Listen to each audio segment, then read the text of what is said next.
بسم الله الرحمن الرحيم. قال الله تبارك وتعالى في سورة آل عمران: وَإِذْ أَخَذَ اللَّهُ مِيثَاقَ الَّذِينَ أُوتُوا الْكِتَابَ لَتُبَيِّنُنَّهُ لِلنَّاسِ وَلَا تَكْتُمُونَهُ فَنَبَذُوهُ وَرَاءَ ظُهُورِهِمْ وَاشْتَرَوْا بِهِ ثَمَنًا قَلِيلًا فَبِئْسَ مَا يَشْتَرُونَ. صدق الله العلي العظيم وصدق رسوله النبي الأمين. سورہ آل عمران آیت نمبر 187. اس آیت مقدسہ میں اللہ تبارک و تعالیٰ نے یہودیوں کی ایک ایذا کا ذکر فرمایا. پچھلی آیت مقدسہ جس پر سابقہ درس میں کلام ہوا، اس میں اللہ تعالیٰ نے ان کی جانب سے پہنچنے والی تکالیف کا ذکر فرمایا کہ یہ ضرور ہم آپ کو ضرور آزمائیں گے، یعنی آپ آزمائے جائیں گے اپنے مالوں میں، اپنی جانوں میں، اور ضرور سنیں گے ان لوگوں سے جو اہل کتاب ہیں یعنی یہود و نصارہ، اور جو مشرکین ہیں اذًا کثیرا، شدید طعنے. تو اس سے پچھلی آیت میں یعنی اس آیت میں بھی یہودیوں اور مشرکین کی طرف سے پہنچنے والی ایذا کا بیان تھا، اور اس پر اللہ تعالیٰ نے صبر کا اور تقوی کا حکم ارشاد فرمایا، اور فرمایا کہ یہ بڑی ہمت کے کاموں میں سے ہے. اس کے بعد جو آیت مقدسہ ہے اس میں بھی اللہ تعالیٰ نے ان کی ایک ایذا رسانی کو ہی گویا کہ بیان کیا ہے. چنانچہ اللہ تعالیٰ نے فرمایا: وَإِذْ أَخَذَ اللَّهُ مِيثَاقَ الَّذِينَ أُوتُوا الْكِتَابَ. یاد کرو جب پختہ عہد لیا اللہ تعالیٰ نے ان لوگوں سے جنہیں کتاب دی گئی، یعنی اہل کتاب یہودی. وَلَتُبَيِّنُنَّهُ لِلنَّاسِ وَلَا تَكْتُمُونَهُ. وہ عہد کیا تھا کہ ضرور تم پہنچا دینا اس کو، یعنی اس کتاب کو، اس کتاب میں موجود باتوں کو، للناس یعنی ان کے لیے بیان کر دینا لوگوں کے لیے، ولا تکتمونہ اور نہیں چھپانا تم اسے. تو ایک ذمہ داری اللہ تعالیٰ نے ان کو دی، جس کا عہد، پختہ عہد اللہ تعالیٰ نے ان سے لیا کہ جو کتاب تمہیں دی گئی ہے اس کو لوگوں تک ضرور پہنچانا، اس میں بیان کردہ باتوں کو، اور اسے چھپانا نہیں. انہوں نے کیا کیا؟ اللہ تعالیٰ فرماتا: فَنَبَذُوهُ وَرَاءَ ظُهُورِهِمْ. تو انہوں نے اس کو اپنی پیٹھ کے پیچھے پھینک دیا، یعنی اس پر عمل نہیں کیا. تو کیا کیا انہوں نے؟ وَاشْتَرَوْا بِهِ ثَمَنًا قَلِيلًا. اور انہوں نے جو باتیں بیان کرنے کا اللہ تعالیٰ نے حکم دیا تھا اس کو چھپا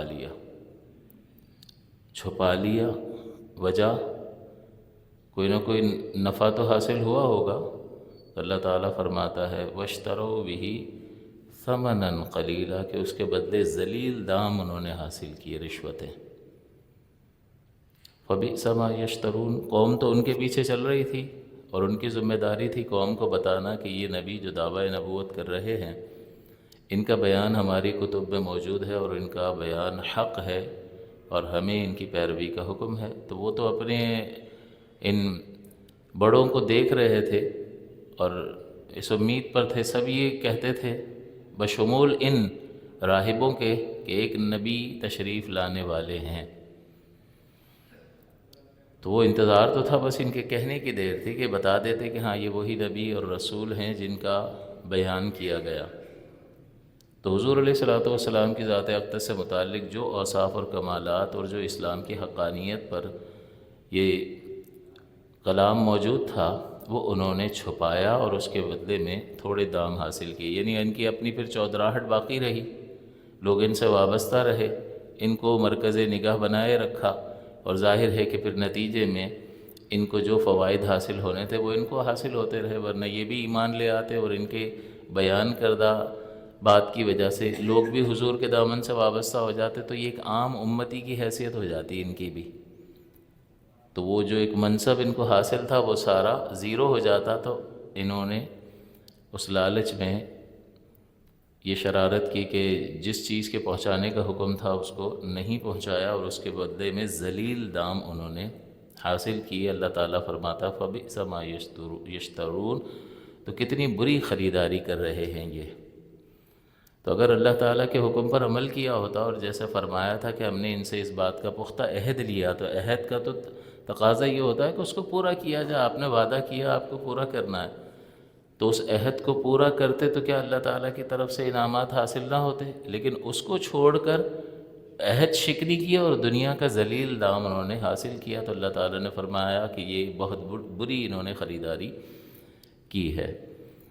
یہاں اس آیت مقدسہ میں ان کی اس ایذا رسانی کو کہ اسلام کی دعوت کے سلسلے میں جہاں یہ لوگ معاون بن سکتے تھے حق کو بیان کر کے،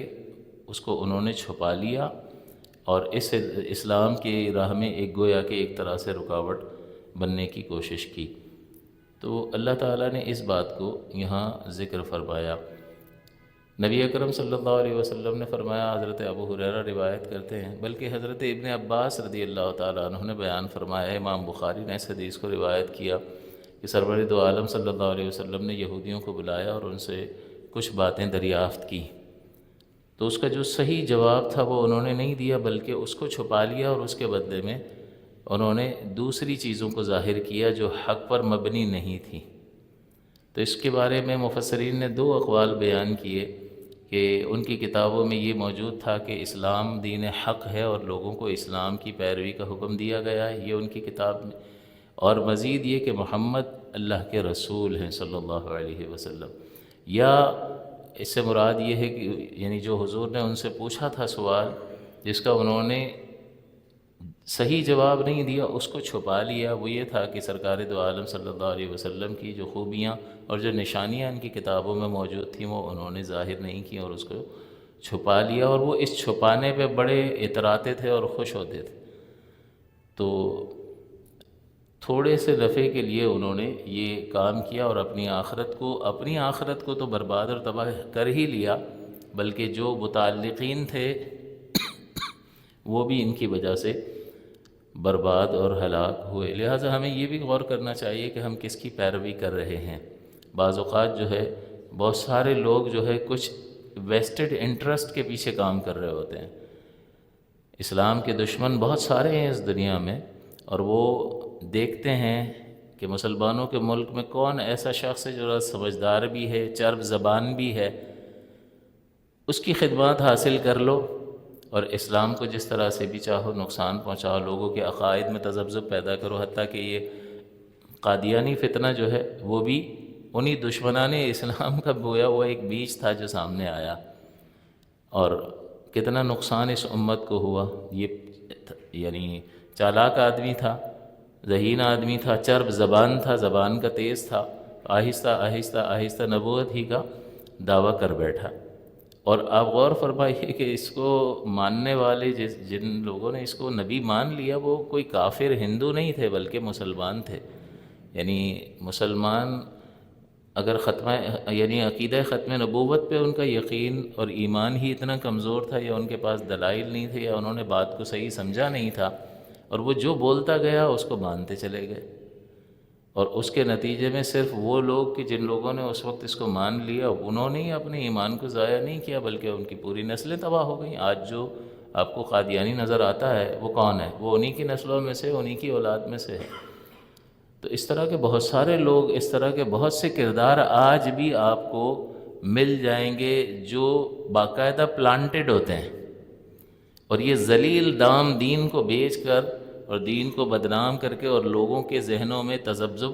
اور لوگوں کے درمیان انتشار اور فتنہ پھیلا کر لوگوں کے عقائد کو ضائع کرنے کی کوشش کرتے ہیں، اور لاکھوں کی تعداد میں ان کے فالوورز، اور آج کل سوشل میڈیا کا دور ہے تو بات بہت دور تک بڑی آسانی سے پہنچ جاتی ہے۔ تو ہمیں یہ دیکھنا چاہیے کہ ہم کس کی پیروی کر رہے ہیں، کیونکہ اگر ہم یہ نہ دیکھیں اور اندھی تقلید میں کسی کے پیچھے چلنے لگ جائیں تو یہ دیکھنا ضروری ہے کہ کس کا سلسلہ متصل چلا آ رہا ہے بزرگان دین سے رسول اللہ صلی اللہ علیہ وسلم تک، جس کا سلسلہ متصل جڑا ہوا ہے اس ہی کی پیروی کرنے میں عافیت ہے، بلکہ اس ہی کی پیروی کرنا حق ہے، اور اس کا غیر جو بیچ میں سے جس کا سلسلہ ہی پتہ نہیں کہاں سے آ گیا، اس کا سلسلہ ہی بیچ میں سے رسول اللہ صلی اللہ علیہ وسلم تک نہیں پہنچتا اور جڑا ہوا نہیں ہے، لہذا سمجھ جانا چاہیے کہ یہ فتنہ ہے، یہ دھوکہ ہے، اور یہ نسلوں کی تباہی کا سبب بنے گا۔ ہم ویسے تو اپنے بہت سارے معاملات میں بڑی چھان پھٹک کر کے لوگوں پہ بھروسہ کرتے ہیں، کاروبار کرنا ہو، رشتہ کرنا ہو، کسی طرح کا بھی کوئی ٹرسٹ یا بھروسہ کرنا ہو تو اس میں بڑی احتیاط کرتے ہیں، 4 لوگوں سے پوچھتے ہیں، بڑی تحقیق کر کے پھر قدم اٹھاتے ہیں۔ لیکن دین کا معاملہ جو ہے اس میں ذرا برابر بھی ہمیں احساس نہیں ہوتا، اور آج کل یہ بہت بڑی مصیبت ہمارے درمیان ہے۔ دیکھیں سنیں تو صحیح کیا کہتا ہے، تو آپ میں اگر اتنی صلاحیت ہی نہیں ہوگی کہ اس کے فتنے کو رد کر سکے تو پھر اس کی دعوت کو قبول کر لے گا، یار بات تو صحیح کر رہا ہے۔ سبھی قرآن و حدیث سے ہی بات کر رہے ہوتے ہیں۔ علامہ ابن سیرین بہت بڑے بزرگ گزرے ہیں، خوابوں کی تعبیر بتایا کرتے تھے، اور یہ تابعین میں سے ہیں۔ غالباً حضرت علی کے ہی ہاتھ پر انہوں نے اسلام قبول کیا تھا۔ یہ چاہتے تھے کہ سرور دو عالم صلی اللہ علیہ وسلم کی طرف جائیں، لیکن حضور وصال فرما گئے۔ دور ایک ہی تھا، حضور ان کے دور میں موجود تھے، لیکن انہیں شرف صحابیت حاصل نہ ہو سکا۔ حضرت علی رضی اللہ تعالیٰ عنہ کے دست حق پرست پر بیعت کی، بڑے زبردست عالم بنے۔ تو یہ خوابوں کی تعبیر میں بڑے ماہر تھے، مشہور ہیں۔ تو ان سے کوئی شخص آیا جو گمراہ تھا، حضرت میں آپ سے بات کرنا چاہتا ہوں، مجھے تم سے کوئی بات نہیں کرنی ہے، آپ نے منع کر دیا۔ میں آپ کو قرآن کی چند آیتیں سنانا چاہتا ہوں، منع کر دیا۔ چند حدیثیں مجھ سے سن لیں، منع کر دیا۔ اور پھر وہ مزید کچھ کہنے لگا تو آپ نے کہا کہ تم جاتے ہو یا ہم یہاں سے چلے جائیں؟ تو پھر بہرحال وہ مجبور ہو کر وہاں سے چلا گیا۔ تو مریدین جو آپ کے بیٹھے تھے انہوں نے عرض کیا، حضور قرآن ہی تو سنا رہا تھا، حدیث سنا رہا تھا، سن لیتے۔ تو آپ نے فرمایا قرآن و حدیث تو سنا رہا تھا، اور قرآن و حدیث سنانے کے بعد جب اپنی من گھڑت تفسیر کرتا اور اس کی گمراہی کی کوئی بھی بات میرے دل پر اثر کر جاتی تو مجھے نقصان ہوتا، لہٰذا میں نے انکار کر دیا۔ تو اس لیے انہوں نے ہی فرمایا ہے کہ تم یہ دیکھ لو کہ دین کس سے لے رہے ہو۔ تو ہر ایک جو ہے وہ اب یہ حلیہ اختیار کر کے آ تو جاتا ہے، لیکن یہ ہمیں سوچنا چاہیے کہ جس طرح پہلے ادوار میں اسلام کے دشمن موجود تھے، آج بھی موجود ہیں، اور ایمان بہت بڑی دولت ہے۔ ہمیں شکر ادا کرنا چاہیے کہ اللہ تعالیٰ نے مسلمان کے گھر میں پیدا کیا، لیکن اس کی حفاظت کی ذمہ داری تو ہم پر ہے۔ قبر میں تو ہمیں ہی سلامت لے کر جانا ہے اس دولت کو، لہٰذا اس دولت کی حفاظت کا اہتمام ہم ہی پر ہے۔ یہ بارہا ہم بات پہلے بھی کر چکے ہیں۔ تو بعض ایسے بھی جس طرح پہلے دشمن تھے، اسی طرح آج بھی مخصوص ان کے عزائم ہوتے ہیں، وہ پلانٹڈ ہوتے ہیں، پیسہ لے رہے ہوتے ہیں باہر سے اور کام کر رہے ہوتے ہیں، اور بہت سارے لوگ اپنی نادانی اور جہالت کی وجہ سے ان سے متعلق ہو جاتے ہیں، فوراً سبسکرائب کر دیں گے، فوراً مرید بن جائیں گے، بات تو ٹھیک کر رہا ہے۔ اور یہ بھی بات ذہن میں رکھنے کی ہے کہ آپ عوام الناس کا کام ہے کہ علماء سے مسئلہ پوچھیں اور اس پر عمل کریں۔ بعض اوقات جو ہے ہمارے بھائی کوئی حدیث پڑھتے ہیں اور لے کر آ جاتے ہیں ہمارے سامنے کہ یار ہمارا مسئلہ تو یہ ہمیں عالم صاحب نے بتایا تھا، مفتی صاحب نے بتایا تھا، اور ہم جو ہے حدیث تو اس کے مخالف ہے، واضح حدیث اس کے مخالف ہے۔ جیسے ہم ناف کے نیچے ہاتھ باندھتے ہیں، کوئی آپ کے پاس رفع یدین کی حدیث بخاری سے لے کر آ جائے تو وہ حدیث پھر ہمیں بھیجتے ہیں۔ اس کا جواب یہ ہے کہ کوئی بھی مسئلہ کسی ایک حدیث سے کبھی بھی ثابت نہیں ہوتا، کسی ایک آیت سے ثابت نہیں ہوتا، بلکہ جب کہ کوئی ایک مسئلہ ثابت کرنا ہوتا ہے تو ایک موضوع سے متعلق جتنی آیات قرآنیہ ہوتی ہیں اس کو رکھتے ہیں، جتنی حدیثیں ہوتی ہیں اس کو رکھتے ہیں، صحابہ کے اعمال اور اقوال کو رکھتے ہیں، اور پھر ایک نتیجہ نکالا جاتا ہے۔ پچھلے دنوں مجھے ایک آدمی نے 4-5 حدیثیں بھیجیں جو ہم جس مسئلے پر عمل کرتے ہیں اس کے مخالف اس میں مضمون تھا۔ تو اس نے کہا حضرت ہمارا مسئلہ تو یہ، اور حدیث واضح طور پر جو ہے اس کے بالکل اگینسٹ ہے، تو ہم نے حدیث کو چھوڑ دیا اور یہ مسئلہ کہاں سے نکالا، کیسے نکالا؟ میں نے کہا اس طرح کی اور حدیثیں میں آپ کو بھیجوں؟ سینکڑوں حدیثیں میں آپ کو بھیج سکتا ہوں، پوری ہدایت جو ہے نا وہ بھری پڑی ہے کہ جس میں امام شافعی بھی حدیث پیش کر رہے ہوتے ہیں، ہم بھی حدیث پیش کر رہے ہوتے ہیں، ہم ان کی حدیث کا جواب دے رہے ہوتے ہیں کہ آپ کی حدیث میں یہ مسائل ہیں اور اس سے یہ مراد نہیں ہے، اور ہماری جو حدیث ہے اس سے یہ مسئلہ ثابت ہوگا اور اس حدیث کو ہم چھوڑ دیں گے۔ تو بہت ساری احادیث ہوتی ہیں، ان کو جمع کر کے ایک نتیجہ نکالا جاتا ہے، اور یہ عام آدمی جس کو اس کی سمجھ بوجھ نہیں ہوتی ہے، وہ آ کر ہمیں یہ حدیث پیش کرتا ہے، کہتا ہے کہ مسئلہ تو کچھ اور ہی ہے۔ تو آپ کے سامنے بھی اگر کوئی ایسی چیز آئے تو آپ کے ذہن میں کم سے کم یہ ہونا چاہیے کہ ایک مسئلے کو ثابت کرنے کے لیے اس مسئلے سے متعلق قرآن عظیم کی تمام تر آیات، تمام تر احادیث، صحابہ کے اقوال اور صحابہ کے اعمال جمع کر کے وہ ایک نتیجہ نکالا ہوا ہوتا ہے۔ ایسا نہیں ہے کہ حدیث کے خلاف جا کے اپنی مرضی کا کوئی نتیجہ نکال کے عوام الناس کو بتا دیا۔ دنیا میں کروڑوں لوگ امام اعظم ابو حنیفہ کی پیروی کرتے ہیں، کروڑوں لوگ امام شافعی کی پیروی کرنے والے لوگ ہیں۔ تو یہ ائمہ اربعہ کی پیروی کرنے والے مسلمانوں کا جمع غفیر ہے۔ تو دلائل علماء کے پاس ہر طرح کے موجود ہوتے ہیں، لیکن یہ عوام الناس بیچاری ہماری، تو وہ کیا ہوتا ہے، وہ انہی لوگوں کی پڑھائی ہوئی پٹی ہوتی ہے کہ یہ حدیث آ گئی اور یہ اس نے بھیج دی۔ کبھی ویسے حدیث نہیں پڑھے گا، حدیث کی کتاب کھول کے دیکھے گا نہیں، اس کو کوئی بھیجے گا نا جو اس کے مسئلے سے ٹکراتی ہوگی، تو اس میں اس کو تجسس پیدا ہو جائے گا کہ یار یہ کیا ہے۔ تو اس لیے ہمیں ذرا سوچنا چاہیے اور شے کی حقیقت کو، اور اللہ تعالیٰ نے ہمیں کیا فرمایا، فَاسْأَلُوا أَهْلَ الذِّكْرِ، کہ تم اہل علم سے سوال کرو، ان کنتم لا تعلمون، اگر تم نہیں جانتے تو اہل علم جو آپ کو بتائیں گے اس پر آپ کو عمل کرنا ہے، یا صرف سن کر بس میں نہیں مانتا، ایسا تو نہیں ہو سکتا۔ جب اللہ نے بھیجا ہے تو وہ جو جواب دیں گے قرآن و حدیث کی روشنی میں، وہ قرآن و حدیث کی روشنی میں دیا جانے والا جواب جو ہے اس ہی پر عوام الناس کو عمل کرنا ہوگا، کیونکہ عوام الناس تو ان دلائل کو سمجھنے سے عاجز ہے، قاصر ہے۔ کیونکہ اس کے لیے تو پھر یا تو وہ جس کو سمجھنے کا شوق ہے وہ آئے ہمارے پاس داخلہ لے، 6 سال پڑھے اور سمجھ لے تو بالکل ہر چیز، پھر وہ نہیں بولے گا، پھر وہ ہماری طرف ہوگا اور اس کی وضاحتیں کر رہا ہوگا، پھر وہ ادھر آ جائے گا کیونکہ حقیقت سے آگاہ ہو گیا۔ تو لوگوں کے دھوکوں کو سمجھنے کی ضرورت ہے۔ تو یہاں اس طرح کے لوگ پہلے بھی تھے اور آج بھی یہ لوگ ہمارے درمیان پائے جاتے ہیں، لہٰذا ہمیں ہوشیار رہنے کی ضرورت ہے۔ اسی طرح یہاں پر ایک چیز کا ذکر فرمایا کہ اللہ تعالیٰ نے فرمایا کہ تم بیان کرنا ضرور ضرور اور چھپانا نہیں۔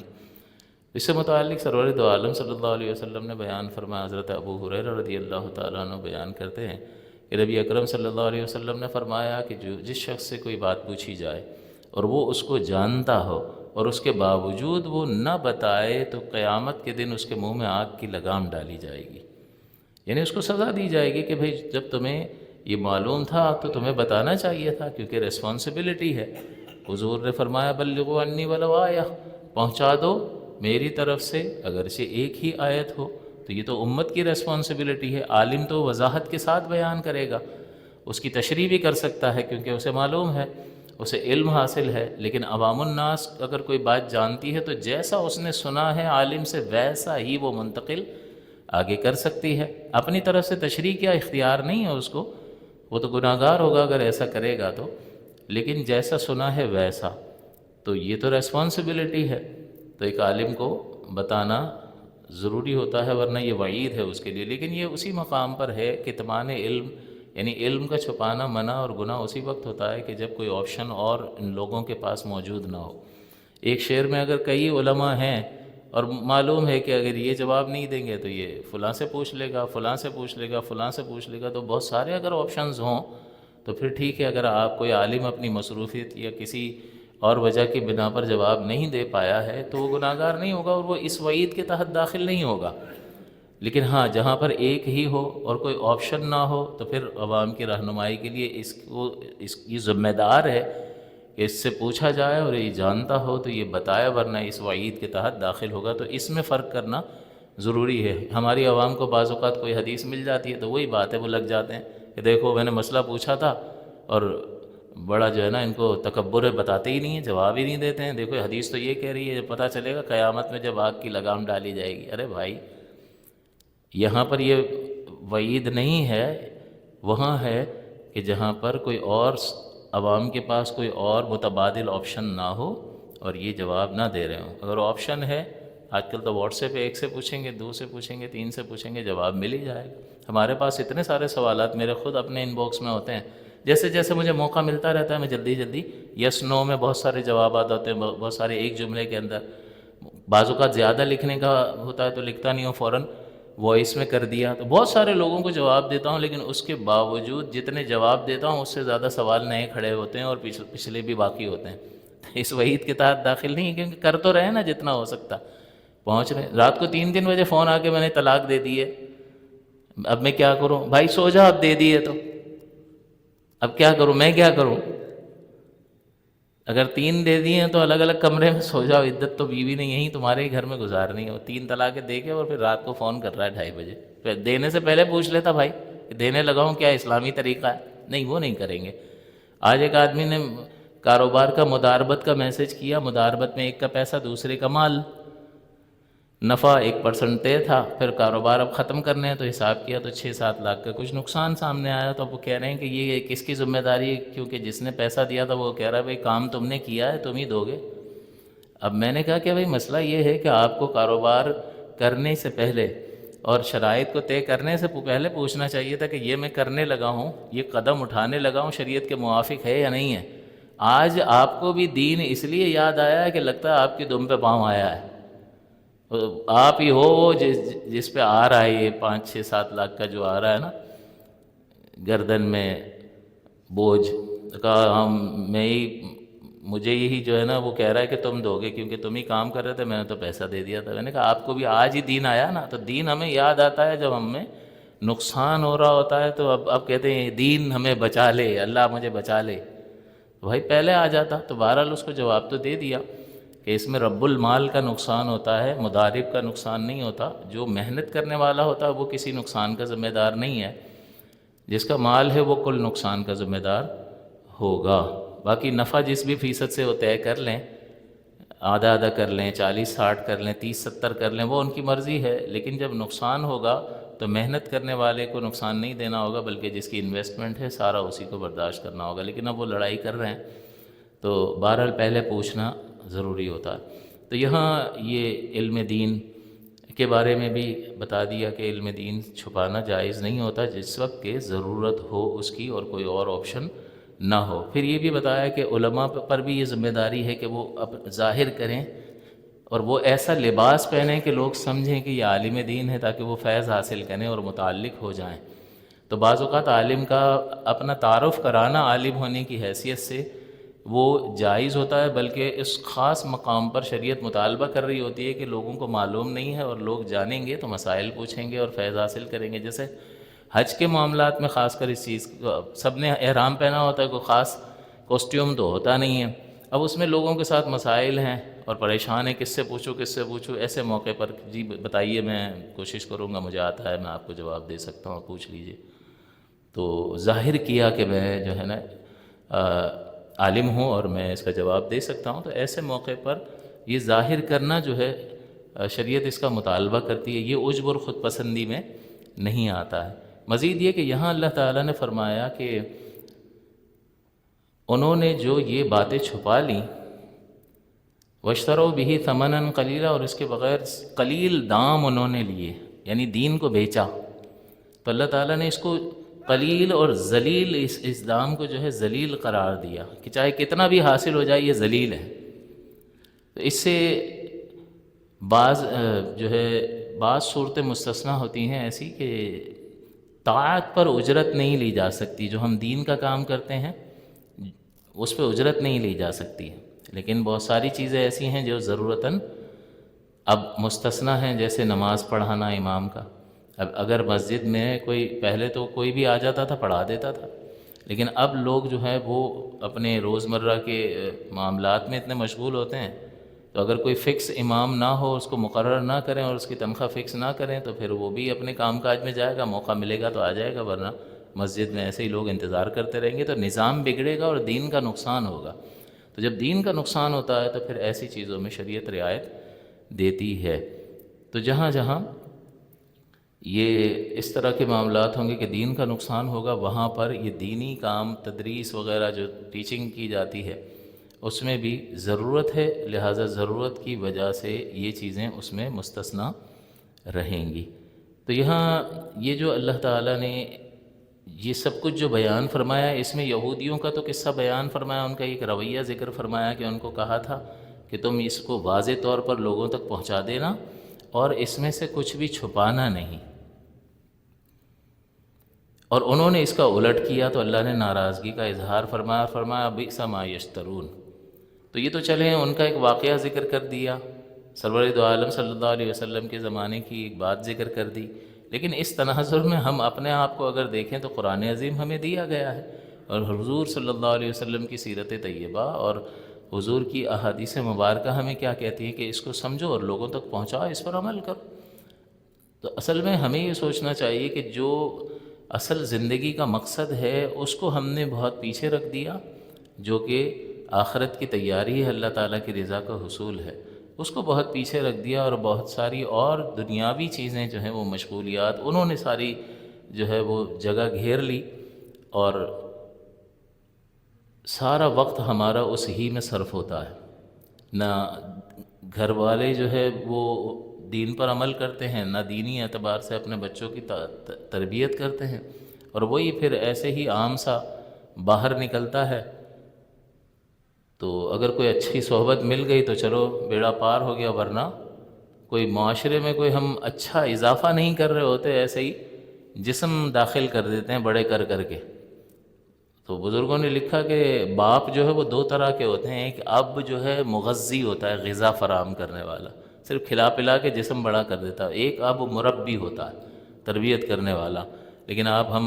اپنے مسلمانوں کے گھروں کا حال دیکھ لیں تو وہاں مربی باپ تو دیکھنے کو نہیں ملتا، اور یہی وجہ ہے کہ معاشرے میں اس درجے میں جو برائی نظر آتی ہے، اس کا ایک سبب، بنیادی سبب بلکہ سب سے بڑا، وہ یہی ہے کہ جہاں بچہ ابتدا سے ساری چیزیں سیکھ رہا ہے، سمجھ رہا ہے، وہاں ہی کوئی مذہبی ماحول نہیں ہے، وہیں کوئی دین کی بات نہیں ہو رہی ہے، تو پھر انسان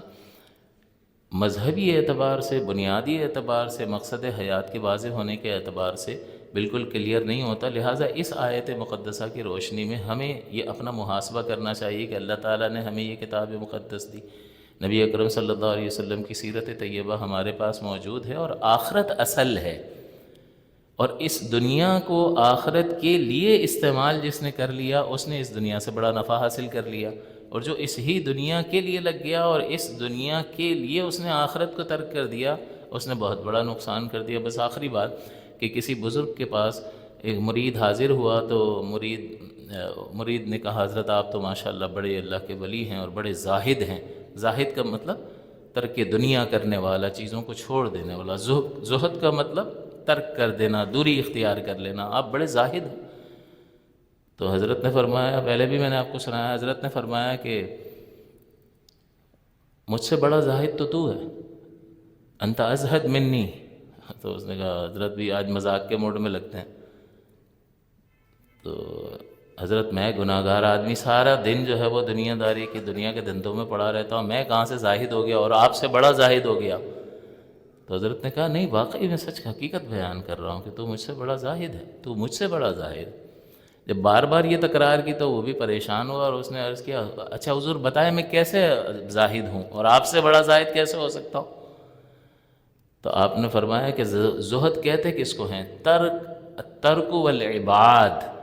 ترک کرنے کو اور دوری اختیار کرنے کو زہد کہتے ہیں، اور جو اس فعل کو اختیار کرتا ہے اس کو زاہد کہتے ہیں۔ تو میں نے بھی کچھ چھوڑا ہے، اس کی وجہ سے تم مجھے زاہد کہہ رہے ہو۔ میں نے اتنی عظیم اور نہ ختم ہونے والی بڑی آخرت کے لیے اتنی سی دنیا کو چھوڑا تو تم مجھے زاہد کہتے ہو۔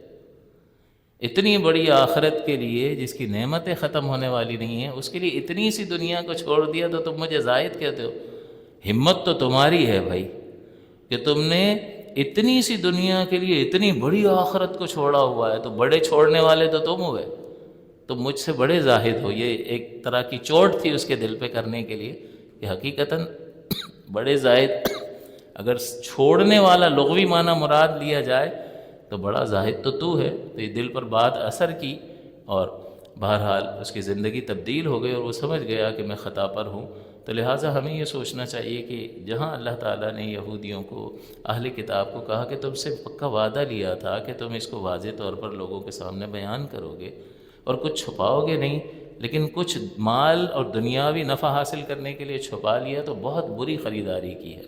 تو ہمیں سوچنا چاہیے کہ ہم نے کون سی خریداری کی ہے، ہم اللہ تعالیٰ کی بارگاہ میں کیا جواب دیں گے کل اگر ابھی دم نکل جائے تو قبر میں جانے کے لیے تیار ہیں؟ کیا جواب دیں گے؟ اگر اللہ پوچھے میرے بندے یہ پورا قرآن عظیم مختصر تفسیر کے ساتھ بھی سمجھنے کی کوشش کی ہے پوری زندگی میں، وہ جا کے کہے رہے اللہ تعالیٰ میں نے اکاؤنٹس کی ایک بہت بڑی کتاب پڑھی، میں نے انگلش گرامر کی بکس پڑھی تھیں، میں نے معاشیات جو ہے اس میں پی ایچ ڈی کیا تھا، تو وہ مقبول ہوگا جواب، یا اس کے لیے مطالبہ کیا جائے گا کہ اس کا تو نے کیا کیا؟ تو ہمارا حال وہی ہے کہ پی ایچ ڈی بھی ہیں، ڈاکٹر بھی ہیں، دنیا جہاں کا علم حاصل کر لیا، لیکن مرنے سے پہلے اس قرآن عظیم کو سمجھنے کی کوشش نہیں کی۔ اگر آدمی تھوڑی سی کوشش کر لے کہ 2 آیات کی تفسیر ہر نماز کے بعد پڑھ لے، اپلیکیشنز موجود ہیں، علماء اہل سنت کی تفاسیر موجود ہیں، 2 آیتوں کی تفسیر ہر نماز کے بعد، تو 5 نمازوں میں ایک دن میں 10 آیتیں، 10 دن میں 100 آیتیں، پورے مہینے میں 300 آیتیں، 10 مہینوں میں 3000 اور 20 مہینوں میں 6000 آیتیں، تو یہ تقریباً 22 مہینوں میں یہ قرآن عظیم ختم ہو سکتا ہے۔ 2 نہ کریں، 1 کر لیں تو دن کی 5 آیات پڑھیں گے تو 42 مہینوں میں تو کبھی نہ کبھی تو ختم ہوگا، 4 سال میں ہی صحیح ختم تو ہوگا، 4 سال بھی نہیں، 12 چوک 48 مہینوں کے 4 سال بنتے ہیں، 42 مہینوں میں ختم ہو جائے گا، 43 مہینوں میں، تو اتنی زندگیاں تو نکل گئی نا بغیر اس کے مطالعے کے۔ لہٰذا ہمیں فکر کرنی چاہیے، سوچنا چاہیے، اللہ تعالیٰ سوال فرمائے گا کہ اپنے اس کو سمجھا، اپنی ذات پر نافذ کیا، اور سب سے جن پر تیرا بس چلتا تھا تیرے گھر والے، ان کے بارے میں تو نے کیا فکر بندی ظاہر کی۔ اللہ تعالیٰ سے دعا ہے کہ اللہ تعالیٰ ہمیں یہ پیغام اور میسج سمجھنے کی توفیق عطا فرمائے۔ آمین وآخر دعوانا الحمد للہ رب العالمین۔